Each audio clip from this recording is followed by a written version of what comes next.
बातमी बीडमधून आहे। बीडमध्ये केळीच्या बागेला आग लागली आहे। 5,500 झाडं यात जळून खाक झाली आहेत। बीडच्या मोहखेड इथली ही दुर्घटना आहे। बीडमधली बातमी आहे। बीडमध्ये केळीच्या बागेला आग लागलेली आहे। आगीचं कारण कळू शकलं नाहीये, मात्र 5,500 झाडं या आगीमध्ये जळून खाक झाली आहे। प्रचंड आर्थिक नुकसान या केळी उत्पादक शेतकऱ्याचं झालेलं पाहायला मिळत आहे। बीडच्या मोहखेड इथली ही घटना आहे। भीषण अशी ही आग लागली आणि या आगीमध्ये ही झाडं जळून गेल्याचं पाहायला मिळत आहे। आर्थिक नुकसान झालेलं आहे। 5,500 झाडं यात जळून खाक झाली आहेत। त्यामुळे प्रचंड आर्थिक नुकसान या शेतकऱ्याचं झालेलं आहे। बीडच्या मोहखेडमध्ये ही भीषण आग लागली आणि या आगीमध्ये ही झाडं जळून खाक झाली आहेत। त्यामुळे केळी उत्पादक शेतकऱ्याचं प्रचंड नुकसान झाल्याचं आपल्याला पाहायला मिळत आहे। ही दृश्य आपण पाहतोय, बीड मधली ही दृश्य आहेत। बीड मधल्या या केळीच्या बागेला आग लागली आहे।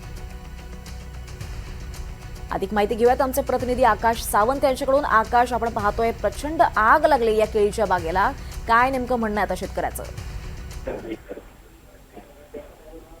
निश्चितच दीपाली, बीडच्या मोहीखेडा परिसरात जे आहे ते शेतीच्या केळीच्या बागाला जे आहे शॉर्ट सर्किटमुळे आग लागली आहे। या आगीमध्ये 4 एकरवर लावण्यात आलेले केळीची बाग जी आहे ती जळून खाक झाली आहे।